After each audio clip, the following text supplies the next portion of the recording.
John Riel Casimero, kailangan maghanda ng 10 milyon para labanan si Carl Hams Martin.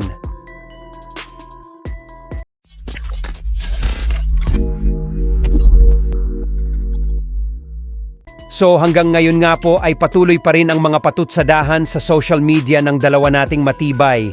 Napambato na sila former 3 Division World Champion Angas ng Pinas General Casimero at current undefeated top Pinoy prospect Carl James Martin na binabanata nila ang isa't isa.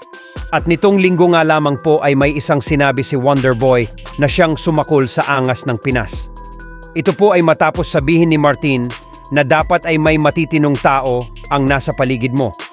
Disiplina sa sarili, walang tigil na ensayo, magandang conditioning upang makuha ang tamang timbang at hindi pumalya, at syempre, ang pagiging isang professional. Dahil po sa sinabing ito ni Martin, ay bagamat wala siyang binanggit na pangalan, ay madaming fans ang kumbinsido na patama ito kay Casimero dahil alam naman nating lahat na yung mga nabanggit ni Martin ay ang siyang madalas na reklamo ng mga kritiko at bashers ni Cuadro Alas.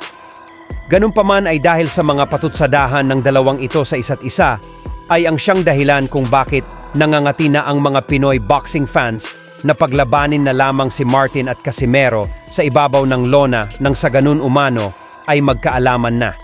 Subalit ayon nga po sa isang member ng promotions, ay nagaantay na lamang ng world title fight si Carl James Martin. Kaya naman, kung gusto umano ni Casimero na makakalaban si Wonderboy, ay kailangan itong magbigay ng offer na hindi bababa sa 200,000 dolyar o mahigit kumulang 10 milyong piso. Yung tipong makukumbinse ang kampo ni Martin ay isang tabi na muna ng pansamantala ang world title fight para sa isang laban na sobrang laki ng offer na mahirap tanggihan. Samantala, ipinagtanggol si Martin ng kanyang nanay sa Casimero Brothers, kung saan sinabi ng nanay ni Martin na kaya lang daw gustong makalaban ni Casimero si Martin para sa pwesto ng anak niya sa ranking at para makalaban daw kay Naoya Inoue na hindi naman daw mangyayari dahil ban daw si Casimero sa Japan at sa US. At mismong si Inoue na din daw ang nagsabi na hindi daw mangyayari ang laban nila ni Casimero. Bukod dyan, may ganti din ang nanay ni Martin kay Jason Casimero.